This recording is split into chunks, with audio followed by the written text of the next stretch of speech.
On a Friday morning in early June, Peter Laviolette was in Toronto, not visiting, not passing through. He was there for the job. NHL Cedrons had picked up on his presence in the city, and behind closed doors, people inside the organization were already talking about a press conference. The expectation, based on multiple reports, was simple.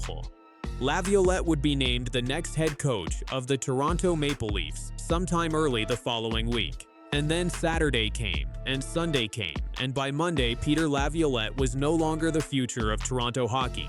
He was the new head coach of the Los Angeles Kings. In 48 hours, one of the most closely watched coaching searches in recent NHL history flipped completely on its head. And the Maple Leafs, a franchise already navigating one of the most turbulent off-seasons in years, were left back at square one. To understand how this happened, you need to understand how badly Toronto needed this hire to work. The 2025-26 season was a disaster for the Maple Leafs.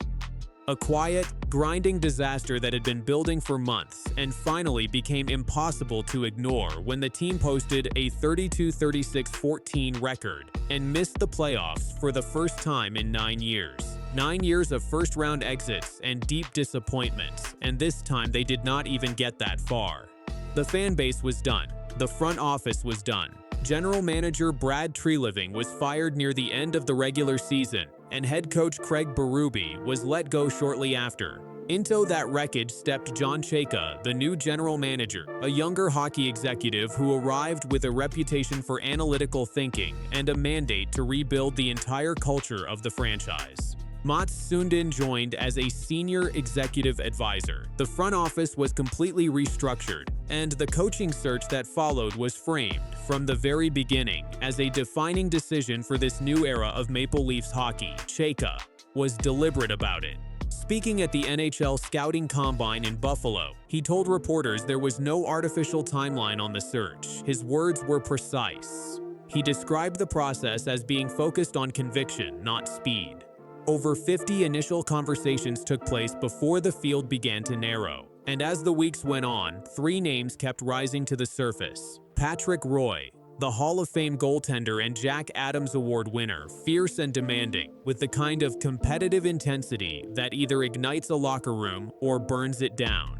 Jay Woodcroft, the Toronto native who led the Edmonton Oilers through 2 strong playoff runs before stepping into an assistant role with Anaheim. And Peter Laviolette of the 3. Laviolette was the most decorated. 846 career wins, 7th all-time among NHL head coaches. He had guided 3 franchises to the Stanley Cup Final, winning it with the Carolina Hurricanes in 2006. He had rebuilt the Philadelphia Flyers, steadied the Nashville Predators, and most recently led the New York Rangers to the President's Trophy and a conference final appearance. He was not just experienced, he was proven under pressure in major markets, with star players who needed managing. For a Toronto team built around Auston Matthews, a franchise star dealing with a serious knee injury and an uncertain timeline heading into next season, Laviolette's profile felt like exactly the right fit.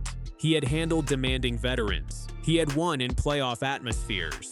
He knew how to build structure around offensive talent without killing the creativity that made that talent special. And so by the first week of June, the picture had become clear enough that people close to the situation believed a decision was close. Laviolette flew to Toronto. He was seen in the city. NHL insider Nick Kyprus went on air and said exactly what he had been told. "I was told on Friday that Laviolette was going to be the next coach of the Toronto Maple Leafs. He was spotted in town, and I would imagine that LA did some fast talking on Saturday or Sunday. We could have been looking at a press conference on Monday or Tuesday. Did LA essentially swoop in and steal him from the Leafs?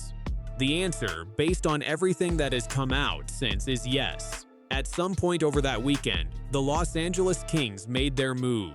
The Kings had been dealing with their own coaching vacancy after parting ways with head coach Jim Hiller, with DJ Smith finishing the season on an interim basis. They had been connected to multiple candidates, but once Laviolette became available in a real way, once word circulated that he was close to committing elsewhere, Los Angeles accelerated.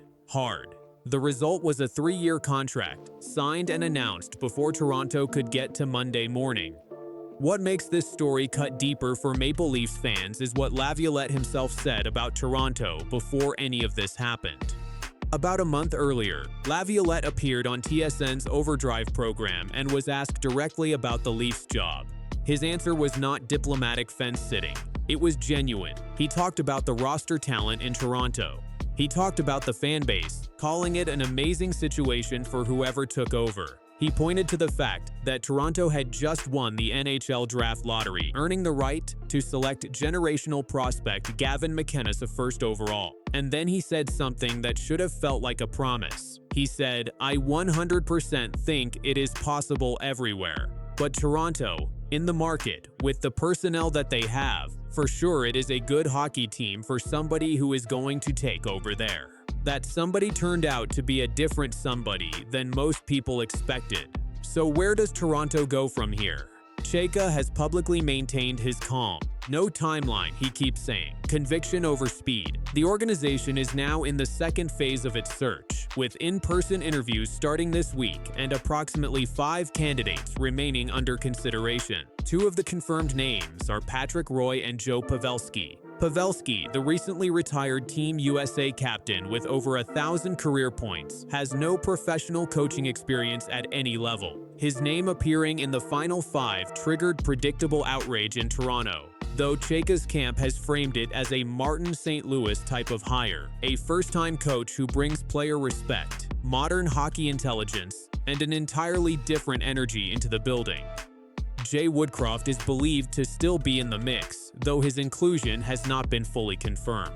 Derek Lalonde, the current Leafs assistant who won 2 Stanley Cups with Tampa Bay, is considered a quiet but serious candidate. Bruce Cassidy remains a possibility if the Vegas Golden Knights grant permission to speak with him. This is the list Toronto is working with. This is what remains after losing Manny Malhotra to Vancouver on June 1st and losing Peter Laviolette to Los Angeles over a single weekend. 2 top candidates gone. The clock ticking toward the NHL draft on June 26th and 27th, where Toronto holds the #1 overall pick and will need a head coach standing alongside them when that moment arrives. The Maple Leafs thought they had their answer. They thought the search was over. And then, in 48 hours, everything changed. Now they have to find another one. And in Toronto, with the pressure this city puts on every decision, every passing day without a name feels like another story waiting to be written. The right coach is still out there. The question is whether Toronto can close the deal before someone else does. If this is your kind of content, subscribe. New NHL videos every week. 6 minutes and 10 seconds. That is all it took. 6 minutes and 10 seconds inside T-Mobile Arena in Las Vegas on a Saturday night. And Mitch Marner rewrote the record books in a way nobody had managed for nearly 7 decades. A record held by one of the greatest players who ever laced up a pair of skates. A record that had survived through the entire television era of hockey. Through dynasties, through legends, through generations of players who came and went without ever touching it. Gone. In 6 minutes and 10 seconds. Here is exactly what happened, why it matters, and why this night will be talked about as long as hockey is played. The 2026 Stanley Cup Final between the Vegas Golden Knights and the Carolina Hurricanes was already a heavyweight series before Game 3. Each of the first 2 games had been decided by a single goal. The Hurricanes won Game 2 in overtime on a stunning third-period comeback. The series was tied 1 game apiece heading into Vegas. The crowd at T-Mobile Arena was electric. Every seat in the building had a gold rally towel printed with Mitch Marner's face on it. The first period was scoreless. Quiet.